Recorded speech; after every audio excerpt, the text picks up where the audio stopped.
Corinne vlogs. What will she do next?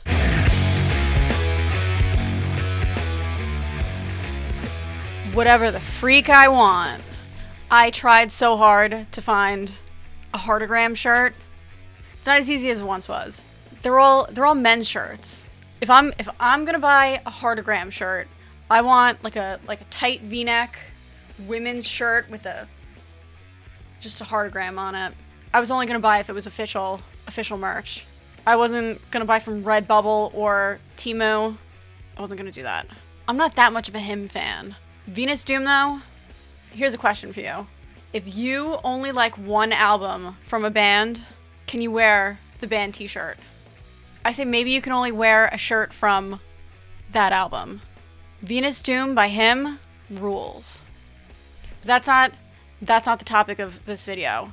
The topic of this video, in case you're new to my channel, I have been doing this little project with myself where I select some essential media, some albums and movies that I've missed out on and revisit them or watch them for the first time.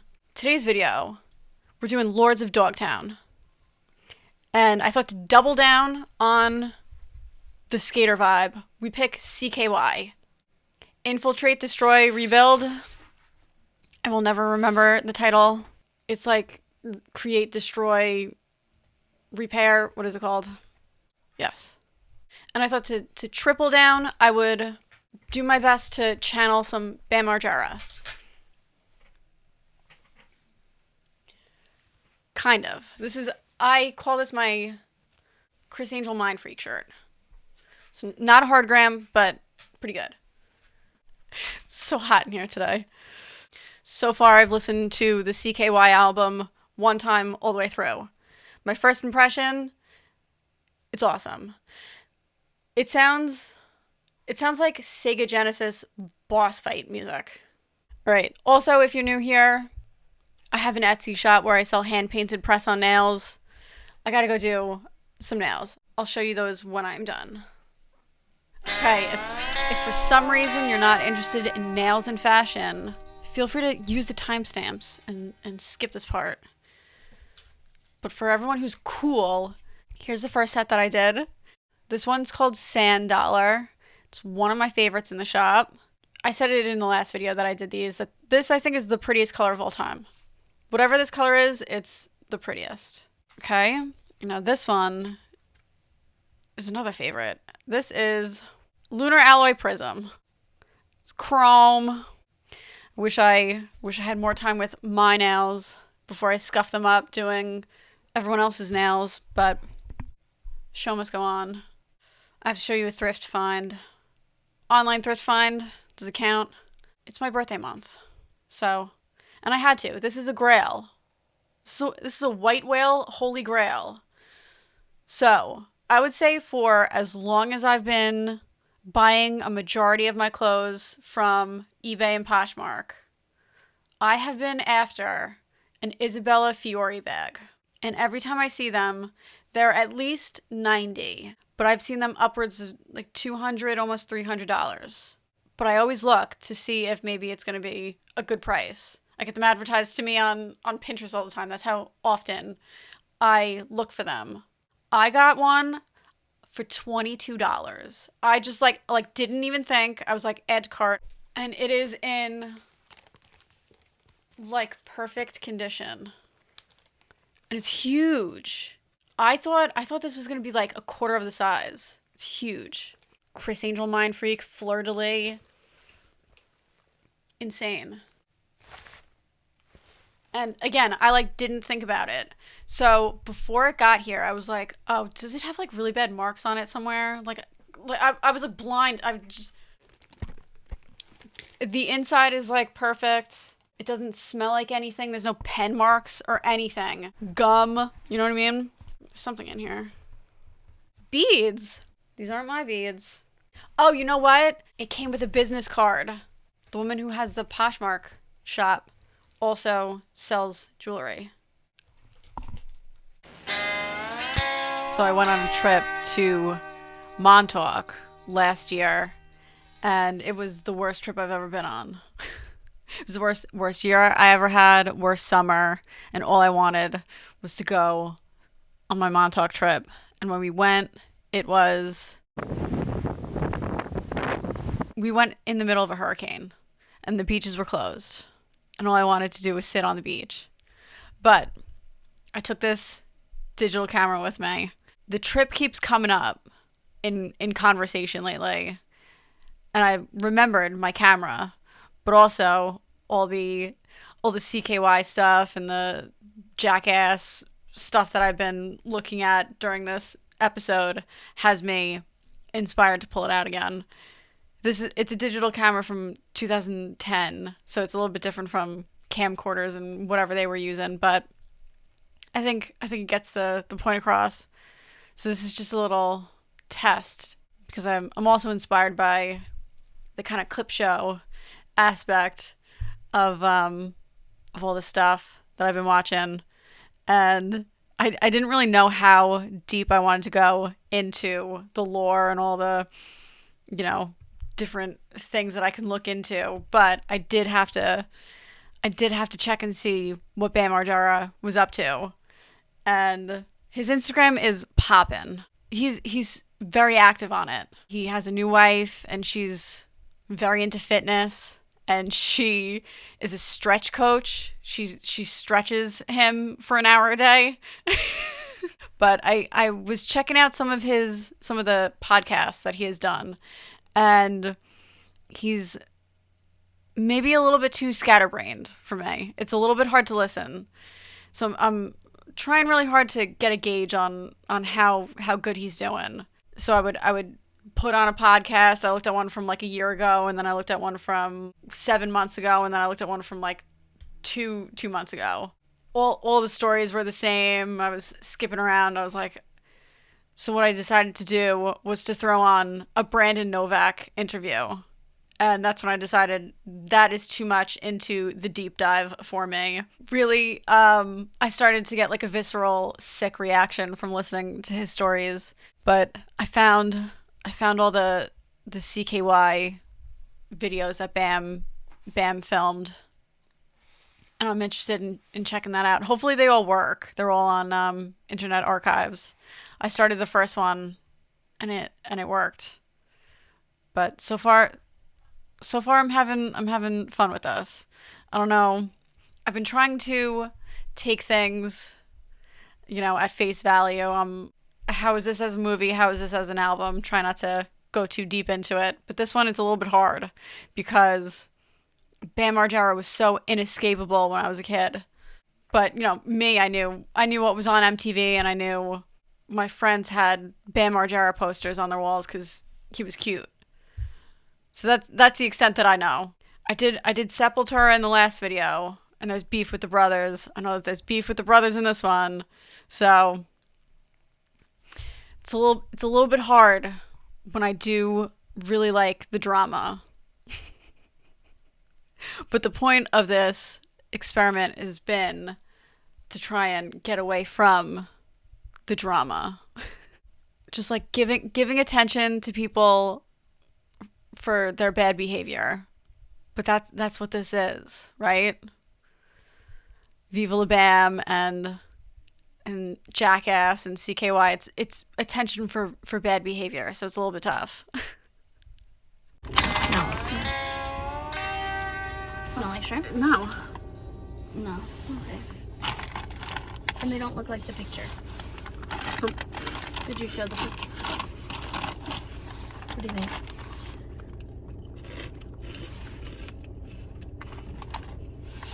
Underwhelming. There's nothing gross about them. They don't taste like shrimp at all. Ground shrimp. So it's the real thing. Shrimp extract powder. Kelp extract. Anchovy extract. There's nothing Off-putting. No. I'm disappointed. I wanted them to have like a little bit of like a stank. Yeah. I thought this was like us being brave. I know. There's no stank. I've seen people try these and be like, ugh. I thought maybe it was like metaphorical shrimp, or like it looked like a shrimp. But it really has shrimp in it. But it really has shrimp in it. Shrimpina. I mean, this is the real deal. I'm a little disappointed because I thought I was going to be like, ooh, shrimpy. Oh. Underwhelming, but still I would give them an 8 out of 10. I'd eat them. Yeah. But I probably wouldn't like search for them again. So maybe like a 7 out of 10. I think I would search for them again. You're into them. I almost wish they had more of a pop though. I wish they had a stank. I'm excited for the turtle chips. Oh yeah. You'll have to do that. Stay tuned for turtle chip review. That's gonna be the winner. Looks like me.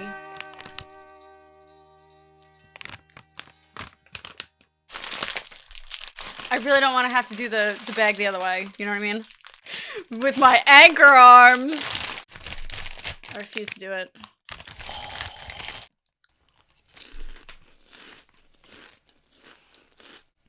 It's weird, but in a way they make me think of like marshmallows in a cereal. Like some kind of chocolate marshmallow cereal. Are they sickening? These are sick. Like Bethany Frankel was always like, these are sick. I wanted to get the big thing of the orange fish eggs so I can do Bethany Frankel.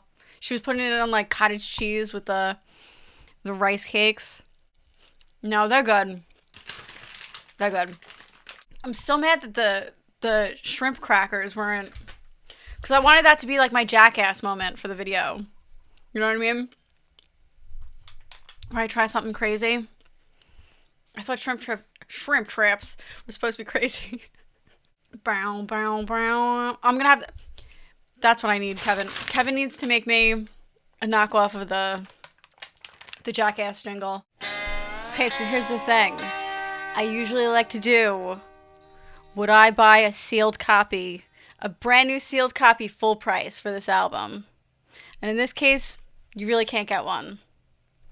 But let's say CKY were able to do some kind of re-release and sell it for, I don't know, between $25 and $35, I would absolutely buy it. I wouldn't think twice. But that's with most albums. And this is a hypothetical situation. Maybe would I go up to 40? I might. So far with this experiment that I've been doing with myself, CKY is by far my favorite that I've listened to. And I'm very surprised that this is the first time I'm really giving them a shot. And even though the CKY videos and Viva Bam were so huge, I think CKY should have been bigger through that exposure. And I don't know, maybe I just missed it. This is the best podcast that I watched this whole episode. Darren Miller on Chris Garza's podcast. And Chris Garza he may or may not be in suicide silence right now. I think he's on hiatus. And he got like an almost 3-hour-long podcast with Darren Miller. He talks about how the label didn't want to push them. They went on tour with Guns N' Roses. And the label was like, hey man, you guys don't want to go. You guys don't want to go on this tour. They wanted one of their other bands to go on. That they just got buried. They didn't get promoted like they should have.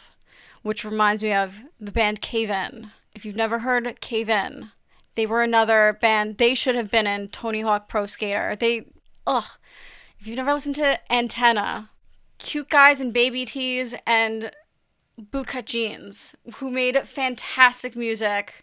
You know, lyrically, both CKY and Cave In are amazing. Amazing lyrics. Darren Miller is CKY. Did Darren Miller leave the band? Yes. But I don't think the band should be able to continue without him. And I watched Jess Margera on Steve-O's podcast. He had him on 2 months ago, and he really didn't divulge much good information, and he didn't really want to talk about anything anyway. They would ask him questions, and he would just be like, I don't know. Not worth your time.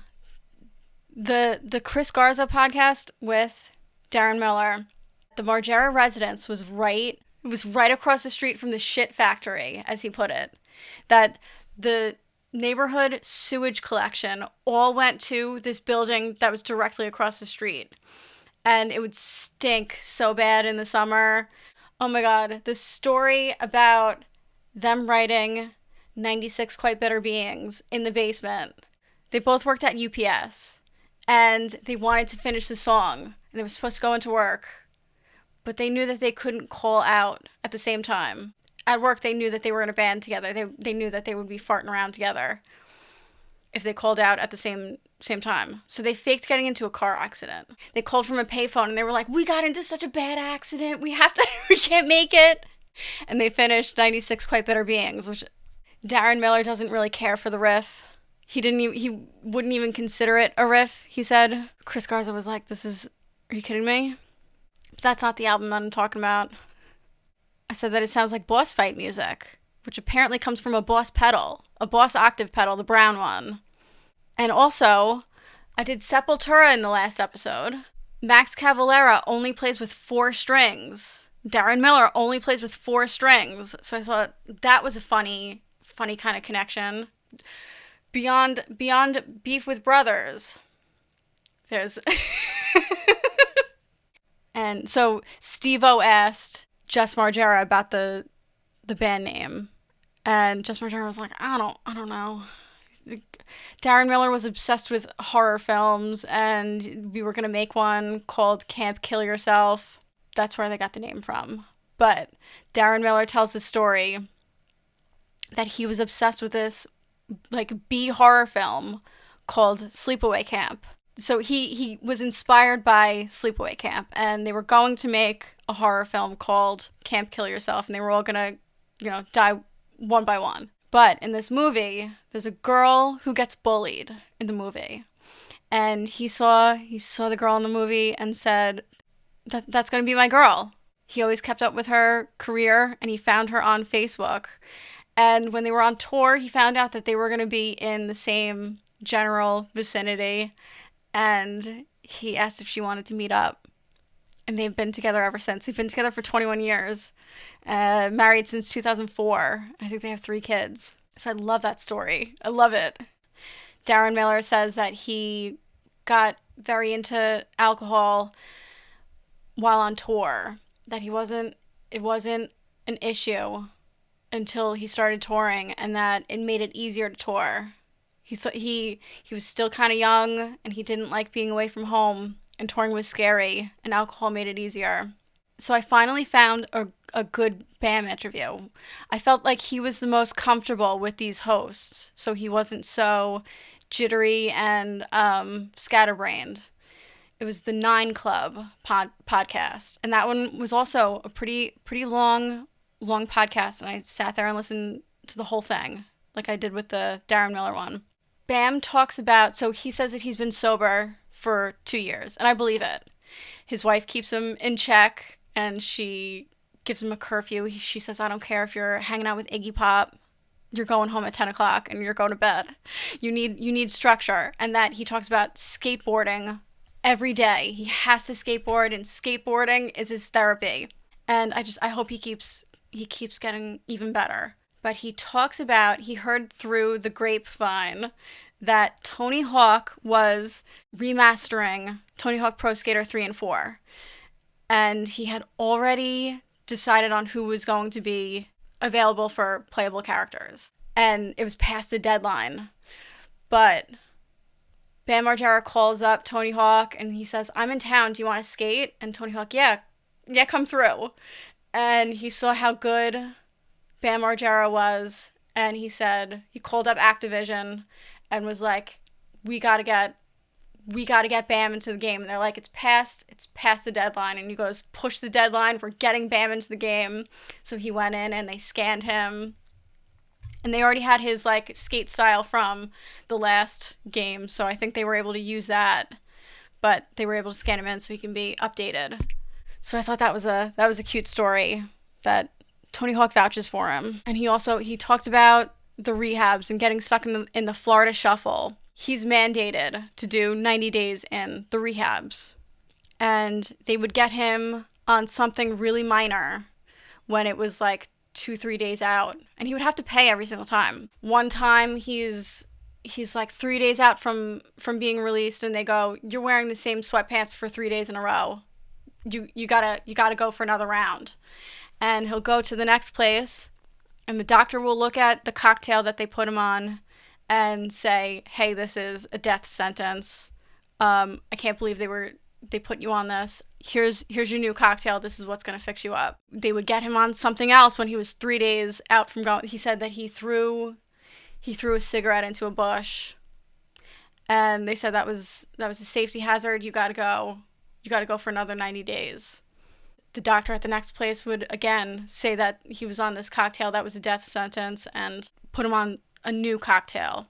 And he was actually diagnosed schizophrenic at the rehab. And he says it's because he was telling stories about, like, I have Prince's soundboard in my house. I sent my Ferraris over to Korea for Kim Jong-il to look at. And that they thought he was talking crazy. And that's how he was diagnosed schizophrenic. I was really impressed when I found out that he was so young, filming all those videos, all the CKY videos, the CKY cinematic universe. There's CKY was the group of friends, CKY was the skate videos, the prank call videos, the stunt videos. Everything was CKY. But Bam was the one who filmed everything, and he edited all of it, and he was like 16 when he started. And I thought that was very impressive. He tells a story about being in the rehab and hearing other people's stories, that they're all starting really young, having their first, drinks, their first cigarettes really, really young, and that Bam was older. It wasn't until he was like really partying. He didn't want it to get in the way. He just wanted to skate. Drugs and alcohol would get in the way. And even I watched the Brandon Novak podcast before I turned it off. He said that Bam was looking for Novak, and they told him that he was off doing heroin somewhere. And Bam was like, what is that? He was too young to know what heroin was. Drugs scare me. Some people are afraid of watching a movie and the dog dying in the movie. I'm afraid of listening to a podcast and hearing about needles and prostitution. It's hard to figure out who the good guy and who the bad guy is in any of this.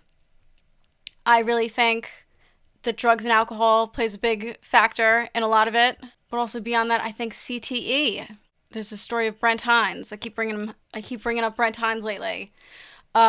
He wasn't the same. He got into that fight, got hit in the head really bad one time, and he was never the same. And I've been very loudly against football. I think football should be illegal. Anytime a football player has had an autopsy, they have CTE, and it makes them do scary things. And we all know from the stunts, and they hurt themselves a lot. Even just skateboarding, they hurt themselves a lot. Lords of Dogtown was fine. It's a funny movie, even just for the vibes. If I could be a blonde skater boy in 70s California, I think I would be.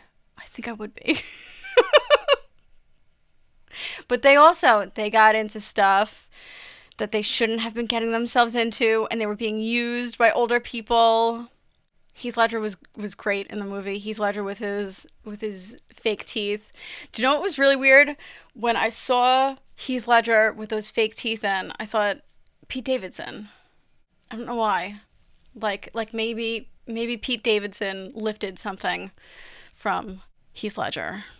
I wanted to watch the Lords of Dogtown documentary, but I think this video is going on a little bit too long. It's going on longer than I wanted it to because I got dry rot. Oh my god, the doctors told Bam Margera that his legs were like 2 dry rot rubber bands. I was dying laughing because I say that I have dry rot. I think I need a stretch coach. Next episode is going to be Gattaca and Radiohead OK Computer. If you somehow found my channel and you want to stick around and you want to watch with me, that's what we're doing. If you made it to the end of this video, I would like to thank you so much. It really means a lot to me, and I'll see you next time.